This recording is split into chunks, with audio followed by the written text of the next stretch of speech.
अस्सलाम वालेकुम viewers, welcome back to my channel literature review 90। जैसा कि आप जानते हैं, लास्ट वीडियो में मैंने आपसे डिस्कस किया था क्रिस्टोफर मार्लोव की बायोग्राफी को, उनके लिटरेरी वर्क्स को, उनकी लाइफ को, जो कुछ भी उनकी राइटिंग्स थी वो मैंने आपसे डिस्कस की थी बेसिकली। लेकिन आज के इस वीडियो में हम डिस्कस करेंगे बहुत ही फेमस ग्रीक फ़िलोसोफ़र को, अरिस्टोटल को आज हम डिस्कस करने जा रहे हैं। होप सो कि आपको वीडियो को ज़रूर पसंद आएगी। वीडियो अगर आप मेरे चैनल पे न्यू हैं, वीडियो स्टार्ट करने से पहले मेरे चैनल को सब्सक्राइब कर लें और बेल आइकन के बटन पर लास्ट में क्लिक कीजिएगा ताकि आने वाली हर वीडियो का नोटिफिकेशन आपको मिलता रहे। और वीडियो को लाइक, शेयर, कमेंट करना मत भूला करें। Okay, let's start with Aristotle's biography.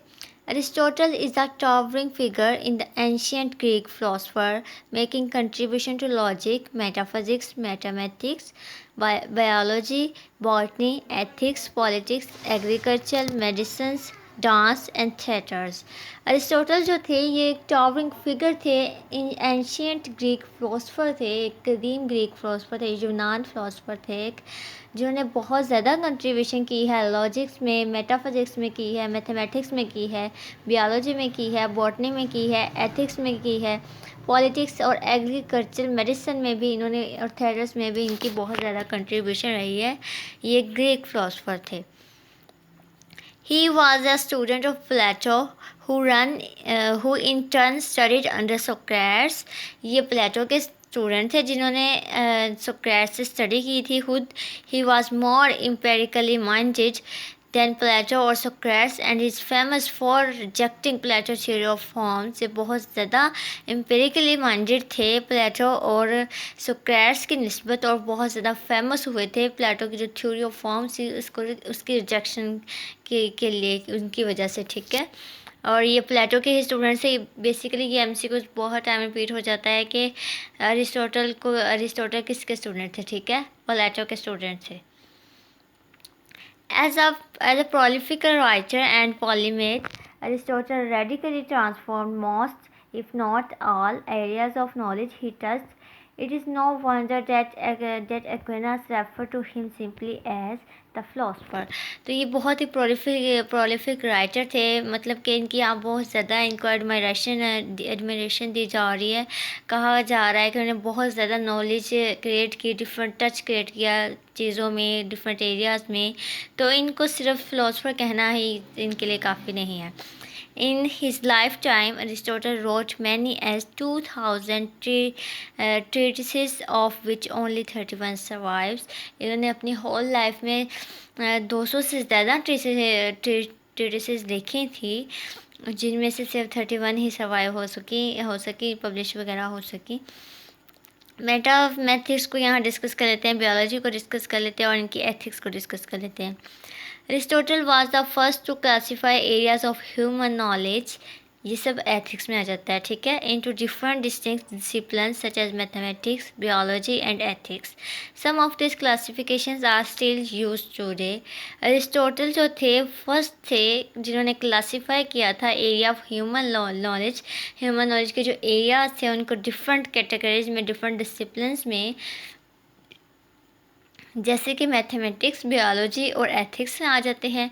और ये क्लासिफिकेशन आज भी बहुत ज़्यादा यूज़ होती हैं। As the father of the field of logic, इनको फील्ड ऑफ लॉजिक का फादर भी कहा जाता है। He was the first to develop a formalise system for reasoning, ये वो पहले इंसान थे जिन्होंने फॉर्मलाइज सिस्टम डेवलप किया था रीजनिंग का, वजह का, वजूहात का, सबब का। ठीक है, असबाब का। Aristotle observed that the validity of any argument can be determined by its structure rather than its content. Aristotle का कहना था, या उन्होंने इस चीज़ का तज्जिया किया था कि किसी भी दलील की जो वैलिडिटी होती है ना, उसको डिटरमाइन किया जाता है उसकी साख्त से, उसके स्ट्रक्चर से, बजाय इसके कि उसको उसकी कंटेंट से डिटरमाइन किया जाए। A classical example of a valid argument in his syllogism, एक क्लासिकल एग्जाम्पल जो है एक वैलिड आर्गूमेंट की, वो इनकी सिलोजिज्म में मिलती है। All men are mortal, Socrates is a man, therefore Socrates is mortal। इन्होंने कहा था कि all men, जितने भी आदमी हैं वो mortal हैं, Socrates आदमी हैं इसीलिए वो mortal है। अरिस्टोटल की लाइफ को यहाँ हम डिस्कस करते हैं, उन्होंने अपनी होल लाइफ में क्या किया, क्या वर्क्स हैं उनके, सब कुछ मैं आपसे अब डिस्कस करने जा रही हूँ। Aristotle's life. Aristotle was born in 384 BCE at Stegris, a now extinct Greek colony and seaport on the coast of Thrace. 384 BC में ये स्टेग्रिस में पैदा हुए थे, और अभी जो इनका शुमार होता है कि कहाँ ये रहते हैं या इनकी प्लेस जहाँ इनको डेट ऑफ बर्थ इनकी कही जाती है, प्लेस ऑफ बर्थ, वो इनके ग्रीक कॉलोनी में कहा जाता है, सी पोर्ट में on the coast of Thrace. His father Nicomachus was court physician to king Amyntas of Macedonia. ठीक है, इनके फादर जो थे जिनका नेम था निकोमेकस, ये कोर्ट फिजिशियन थे, किंग थे, एक नमतास ऑफ मैकेडोनिया के किंग थे नमतास, उनके हाँ ये थे कोर्ट में फिजिशियन थे। ठीक है, इनके father. And from the begin Aristotle long association with the इस दिस कोर्ट, अरिस्टोटल की स्टार्टिंग में इस कोर्ट के साथ बहुत ज़्यादा एसोसिएशन थी, इनका लगाव था, जुड़े हुए थे उससे, विच कंसिडरेबली इन्फ्लुएंस हिज लाइफ, जिसका असर इनकी लाइफ पे भी बहुत ज़्यादा पड़ा। While he was still a body of his father, while he was still a boy, his father died. वो एक लड़के थे, मतलब जवान थे जब उनके फादर की डेथ हुई। At age 17, his guardian Proxenus sent him to Athens. 17 साल की एज में इनके गार्जियन थे प्रोक्सिनस, उन्होंने इनको एथेंस में भेज दिया था, the intellectual centre of the world, जिसे इंटेलेक्चुअल सेंटर कहा जाता है वर्ल्ड का, टू कंप्लीट हिज एजुकेशन, इनकी एजुकेशन कंप्लीट करने के लिए इनको एथेंस भेज दिया था। He joined the academy and studied under Plato, attending his lectures for a period of 20 years. इन्होंने यहाँ एक अकेडमी ज्वाइन की थी और प्लेटो ने इनको पढ़ाया था और लेक्चर्स अटेंड किए थे, 20 साल तक यहाँ लेक्चर्स अटेंड किए थे। इसके बाद हम डिस्कस करते हैं अरिस्टोटल की लाइफ के बाद उनकी राइटिंग्स को, उन्होंने क्या क्या लिखा था, क्या क्या पब्लिश हुआ था। Aristotle writings. It is reported that Aristotle's writings were held by his student Theophrastus, who had succeeded Aristotle in leadership of the Peripatetic school. ये रिपोर्ट मिली है, ये कहा जाता है कि अरिस्टोटल की जो राइटिंग्स थी ये हेल्ड की थी उनके स्टूडेंट ने, थियोफ्रेटस ने, हु हैड सक्सीडेड अरिस्टोटल, जिन्होंने वो सक्सीड हुए थे, कामयाब हुए थे अरिस्टोटल की लीडरशिप में। पेरीपैथेटिक स्कूल में, एक स्कूल का नेम है। ये वर्क्स आ जाते हैं अरिस्टोटल के, फॉर अंडर 3 हेडिंग में इनको डिवाइड किया जाता है। Dialogues and other works of a popular character, second one is collection of facts and material from scientific treatment, and number 3 is scientific works. Among his writing of a popular nature, the only one which we possess of any consequence is the interesting tract on the polity and Athenians. ठीक है, ये इनके थोड़े से works थे जो मैंने आपसे डिस्कस किए, बेसिक चीज़ें थी इनके वर्क्स के बारे में। अरिस्टोटल के लॉजिक को आज अब हम डिस्कस करते हैं, इनका लॉजिक क्या था। पेरीपेट्रिक्स यहाँ हम डिस्कस करेंगे। Aristotle writings on the general subject of logic were grouped by the later peripatetics under the name और ऑर्गेनन। ठीक है, अरिस्टोटल की राइटिंग जो थी उनके जनरल सब्जेक्ट्स ऑफ लॉजिक जो थे उन पर एक ग्रुप बनाया गया था लेटर्स बाद में पेरीपेट्रिक्स की तरफ से, और उनका नेम रखा गया था ऑर्गेनन और इंस्ट्रूमेंट। ठीक है, इंस्ट्रूमेंट एक आले को कहते हैं। From their perspectives, logic and reasoning was the chief preparatory instrument of scientific investigation. इनके मुताबिक, इनके पर्सपेक्टिव के मुताबिक लॉजिक और रीजनिंग, ये जो दोनों चीज़ें हैं, ये चीफ प्रिपरेटरी इंस्ट्रूमेंट हैं साइंटिफिक इन्वेस्टिगेशन के लिए।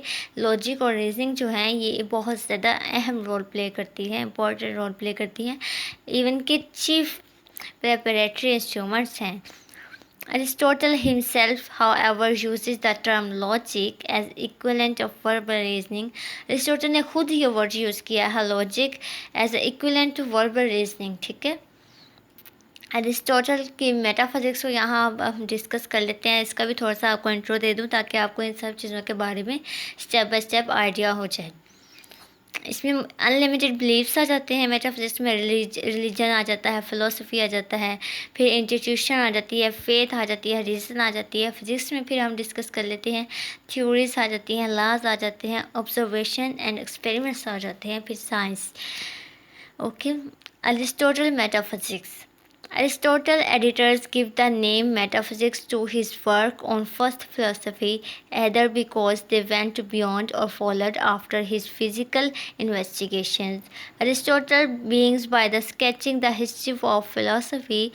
For Aristotle, philosophy arose historically after basic necessities were secured. It grew out of a feeling of curiosity and wonder, to which religious myth gave only provisional satisfaction.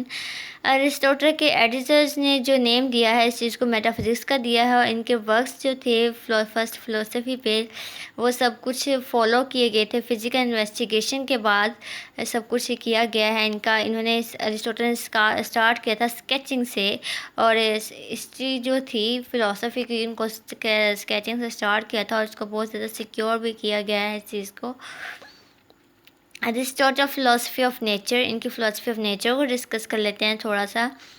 Aristotle sees the universe as a scale lying between the two extremes. Aristotle ने देखा कि universe जो है ये एक scale है जो कि दो चीज़ों के दरमियान एग्जिस्ट करता है, लाइंग करता है टू एक्सट्रीम्स के दरमियान। From without matter is on one and and matter without form is on other and. एक मैटर विदाउट फॉर्म ये एक फर्स्ट पार्ट है उसका, एंड मैटर विदाउट फॉर्म ये सेकंड एंड है इसका। The passage of matter into form must be shown in its various stages in the world of nature. ये जो पैसेज ऑफ मैटर था इसका ये शो किया गया था वेरियस स्टेजेस में, दुनिया की नेचर में, वर्ल्ड ऑफ नेचर में इसको डिफरेंट तरीके से शो किया गया था। To do this is the object of Aristotle physics or philosophy of nature.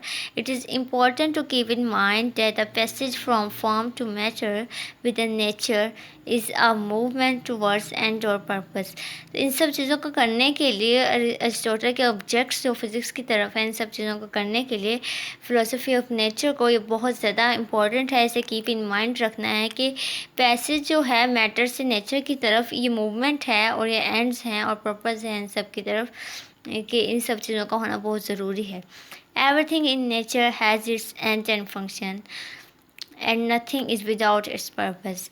यहाँ अरिस्टोटल ये कहना चाह रहे हैं कि नेचर में, इस दुनिया में, इस फितरत में कोई भी चीज़ है, कोई भी चीज़ है जो एग्जिस्ट कर रही है तो उसका एक एंड भी है, उसका एक फंक्शन भी है, और उसका पर्पस भी है, और कोई भी चीज़ विदाउट पर्पस नहीं होती। Everywhere we find evidence of design and rational plan. Aristotle की एथिक्स आ जाती है। अब हम इस पर थोड़ा सा रोशनी डाल लेते हैं कि इसमें बेसिकली क्या आता है, किन चीज़ों को डिस्कस किया गया है। Aristotle ethics. Ethics as viewed by Aristotle is an attempt to find out of chief and or highest good। Ethics को जो अरिस्टोटल ने व्यू किया था तो उसमें कहा गया ये एक अटैम्प्ट होती है फाइंड आउट करने के लिए चीफ एंड्स को और हाईएस्ट गुड्स को, डिफरेंट पॉइंट्स को, उसके एंड्स को फाइंड आउट करने के लिए यूज़ किया जाता है इसको। And and which he maintenance is really final, though many ends of the file are only means of further ends. Our aspiration and desires must have some final object and pursuit. Such a chief end is universally called happiness, but people mean such different things by the expression that he finds it necessary to discuss the nature of it for सब। यहाँ Aristotle ethics में कह रहे हैं कि हर इंसान की different ख्वाहिशें होती हैं, डिफरेंट एस्पायरेशंस होती हैं, डिज़ायर्स होती हैं, तो उन सब का फाइनल ऑब्जेक्ट होता है, उनके एक फाइनल डीड होती है कि इसके एंड पे क्या होगा, इसका बेसिकली इसका कंक्लूजन क्या होगा। ठीक है, सबका एक चीफ एंड होता है, और हम इस चीफ एंड को कहते हैं हैप्पीनेस। अरिस्टोटल की पॉलिटिक्स को डिस्कस कर लेते हैं। पॉलिटिक्स में क्या आ जाता है इनके। अरिस्टोटल आर्ट एंड पोइटिक्स को, ये पॉलिटिक्स भी हैं इनके और पॉलिटिक्स भी, इन दोनों को हम डिस्कस करेंगे। Art is defined by Aristotle as the realization in external form of a true idea. Art को डिफाइन किया गया था अरिस्टोटल के थ्रू। ये एक रियलाइजेशन थी एक एक्सटर्नल फॉर्म में with a true idea and is traced back that natural love of imitation which characterise human. और इसको ट्रेस किया गया था नेचुरल लव की तरफ जो कि इमिटेट करती है ह्यूमंस की करेक्टराइजेशन को, and to the player which we feel recognising likeness. और उस चीज़ को, उस खुशी को मेंशन करती है जिससे हम पहचानते हैं किसी की पसंद को, लाइकनेस को। Art however is not limited to mere copying. Art जो है ये कम नहीं है कॉपिंग करने के लिए, मेयर कॉपिंग करने के लिए। It realizes natures and completes his deficiencies. ये नेचर को आइडियलाइज करता है और कंप्लीट करता है अपनी डेफिशिएंसीज को। It seek to grasp the universal type in the individual phenomena. ये सीक्स करता है, फाइंड करता है ग्रैप्स को यूनिवर्सल टाइप में और इंडिविजुअल फिनोमेना में, ठीक है। इन सब चीज़ों को ये ग्रैस्प करता है। Aristotle politics. Aristotle does not regard politics as a separate science from ethics, but as the completion and almost a verification of it. Aristotle regard नहीं करता इतना पॉलिटिक्स से, लेकिन as a separate science, ethics के तौर पर as a separate science देखा जाए और कंप्लीशन के तौर पर देखा जाए तो इसकी वेरिफिकेशन भी हुई है। The moral ideal in politic administration is only a different aspect of what that which also applies to individual happiness. इसकी वेरिफिकेशन की गई है कि बहुत सी आइडियल फॉर्म में पॉलिटिक्स एडमिनिस्ट्रेशन में ये एक डिफरेंट एस्पेक्ट्स है जो अप्लाई किया जाता है इंडिविजुअल की हैप्पीनेस पे, उनकी खुशीज़ पे, इनफरादी खुशीज़ पे। Humans are by nature social beings. Humans by nature social beings हैं, and the possession of rational speech logos in itself lead us the social union. और इनका जो possession है rational speeches का, ये itself है, इनके अंदर है, खुद है, जो कि leads करता है social union को। तो ये आज के इस वीडियो को यहीं पर एंड करते हैं। ये थी सारी अरिस्टोटल की बायोग्राफी, उनके वर्क्स थे बेसिकली, उनकी लाइफ को मैंने डिस्कस किया है, उनकी मैंने एथिक्स को, मेटाफिजिक्स को, पॉलिटिक्स को, पोइटिक्स और आर्ट को मैंने डिस्कस किया है अरिस्टोटल के, उनकी लाइफ के बारे में डिस्कस किया है। होप्स हो कि आपको वीडियो बहुत ज़्यादा पसंद आई होगी। वीडियो को लाइक, शेयर और कमेंट लाजमी किया करें। चैनल को भी सब्सक्राइब कर लिया करें, आपकी मेहरबानी होगी। नेक्स्ट वीडियो में इंशाल्लाह मैं आपसे डिस्कस करूँगी, ट्रेजेडी डिस्कस करूँगी अरिस्टोटल की। वो भी बहुत अमेजिंग लेक्चर हमारा होने वाला है। तो नेक्स्ट वीडियो तक के लिए अल्लाह हाफिज़।